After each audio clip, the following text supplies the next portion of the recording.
Tété. Philippe Vincent Foisy. Cube Radio. En direct à LCN.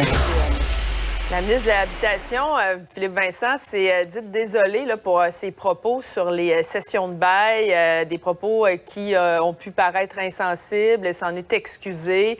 Et là, on parle juste de ça en ce moment, alors que le problème, c'est vraiment réel en ce moment et c'est un gros problème. Oui, bien, la crise du logement, elle est importante. Ça fait quand même un petit moment qu'on en parle. La CAQ n'a pas semblé sincèrement s'en préoccuper. Là. Au début, on refusait de reconnaître qu'il y avait une crise du logement. Ça a pris des années avant qu'on le dise. Il n'y a pas eu grand-chose dans les derniers budgets là, pour vraiment s'attaquer à la construction de nouveaux logements.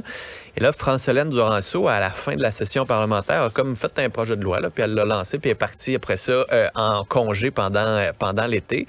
Mais ce projet de loi-là avait quelques surprises dont on n'avait jamais entendu parler de la part de la CAQ, là. Notamment la fin des sessions de bail. Oui. J'en avais parlé un peu en début de semaine, qui est un outil en ce moment utilisé pour essayer de garder les loyers bas. Donc, un locataire qui passe son bail à un autre locataire pour éviter des hausses de loyer. Parce que ce qu'on voit en ce moment, c'est quand on met fin à un bail, bien, les propriétaires augmentent 3, 4, 5 fois plus le loyer que si le bail se perdurait. Donc, ça fait en sorte que ça fait monter énormément les loyers en ce moment, alors qu'on est en pleine crise du logement. Il y a une pénurie de logements, donc les locataires n'ont pas vraiment le luxe de refuser, même pas le luxe non plus de contester, parce que normalement, selon la loi, un propriétaire ne pourrait pas faire des augmentations de loyer trop élevées. Il est obligé de dire, voici le dernier loyer, voici l'augmentation, puis si c'est trop élevé, il faut que je l'explique, puis s'il n'y a pas d'explication, mais je peux pas le faire.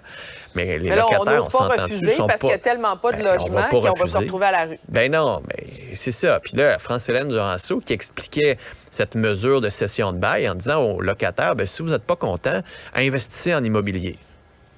Ouais. Ça m'a vraiment, ça m'a jeté en bas de ma chaise. Là. Je pensais à la mère monoparentale, là, aux étudiants là, qui n'auront peut-être pas de loyer au cours des prochains jours, là, après le 1er juillet. C'est ça le message, là? Avec l'inflation, avec le marché qui est parti en fou, avec possiblement une bulle immobilière, vous leur dites, vous, là, avec vos enfants, vous n'arrivez même pas à joindre les deux bouts, investissez en immobilier. C'est pas juste dire « j'étais un petit peu pas sensible », c'est un extrême manque de sensibilité, au même niveau que Bernard Drinville qui regardait les gens du Devoir pour dire « vous comparez vraiment le travail des profs avec celui des ministres puis des députés ». Il y a un grave manque de sensibilité du côté de certains ministres de la Coalition Avenir Québec. Ils vont devoir faire attention pour pas que ça devienne une marque de commerce du côté de ce gouvernement-là. Puis, tu sais, je regardais le projet de loi. Oui, il y a des mesures pour encadrer les évictions. Mais il n'y a rien là-dedans de vraiment structurant. Il n'y a pas de registre des loyers, par exemple, d'un côté. Il n'y a rien pour les propriétaires non plus pour avoir un acompte de protection. C'est d'avoir un mois, par exemple, de loyer de plus pour éviter que les locataires saccagent tout. Il n'y a rien de ce que les deux groupes de chaque côté demandaient. Il n'y a rien pour réformer le tribunal administratif du logement.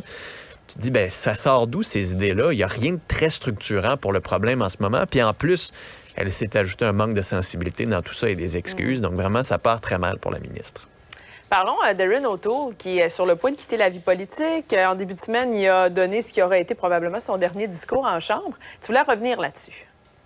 Oui, fort probablement son plus beau discours et le discours que chaque Canadien devrait prendre quelques minutes là, pour écouter. Parce que, M. O'Toole, on le sait, ancien chef conservateur, s'est fait poignarder dans le dos par l'équipe de Pierre Poilievre dans tout le dossier des camionneurs, justement parce qu'il n'était pas assez extrême. Il a livré un beau discours pour rappeler certains principes de base, notamment celui de la discussion, celui de la démocratie, celui de ne pas mettre des groupes, d'opposer certains groupes par rapport à d'autres. Par exemple, il a reproché au gouvernement d'ostraciser les chasseurs, mais aussi reproché à son équipe de virer dans les théories du complot, notamment contre des grandes instances comme l'ONU, Forum économique mondial, en rappelant que ces instances-là servaient à quelque chose, servaient à ce qu'on ne répète pas les erreurs du passé. Il a aussi dit, en ce moment, on voit un grave problème avec les réseaux sociaux. Il dit, j'ai peur que ce soit le début de la fin pour notre démocratie à cause des réseaux sociaux, parce qu'on n'est plus capable de se parler, parce que dans ce Parlement, on préfère les likes au nombre de vies qu'on est capable de changer. Donc, je pense que ce genre de discours-là devrait être entendu, mais surtout devrait être appliqué en politique aujourd'hui. Et c'est malheureusement de moins en moins le cas parce que justement, comme il dit, on valorise les likes, les clics, ce qui fait crier, ce qui fait réagir, plutôt que ce qui est profond et ce qui peut changer les choses comme il faut, là. Parlons maintenant de l'OTAN qui tient en ce moment ce qui est probablement le plus important exercice aérien de son histoire, le Air Defender qui va se dérouler jusqu'à 23 juin. Là. je pense. Donc, 25 nations, 250 avions, pas de Canada. Est-ce que tu es surprise? Est-ce qu'on est surpris? Bien, on en a parlé à quelques reprises, toi et l'annonce. moi, de la situation de l'armée au Canada, entre autres, là. Ben oui, puis en plus, c'est l'aviation. On a de la difficulté avec nos F-18. On a de la difficulté à changer la flotte. Moi, c'est décevant. C'est un peu gênant aussi de savoir qu'on est le plus gros exercice de l'OTAN. On n'est pas là, que le Japon et la Suède sont même pas dans l'OTAN et eux participent à cet exercice-là. Il y avait un exercice naval aussi où on avait envoyé quelques personnes. Donc, le Canada, en ce moment, quand on disait le Canada est de retour, si c'est ça que ça veut veut plus dire grand-chose. Et comme allié, comme puissance moyenne où on devrait être capable de tirer sur certaines ficelles, va falloir qu'on commence à agir parce qu'en ce moment, on parle beaucoup, on fait de l'esbrouf politique ici pour faire de la petite politique, alors qu'on n'agit pas. Et ça, ben, malheureusement, ça paraît encore et ça nous fait mal paraître à l'international. Il est temps que ça commence à nous faire mal paraître politiquement ici aussi pour que les Canadiens mettent de la pression sur leur gouvernement, là. Merci, Philippe Vincent.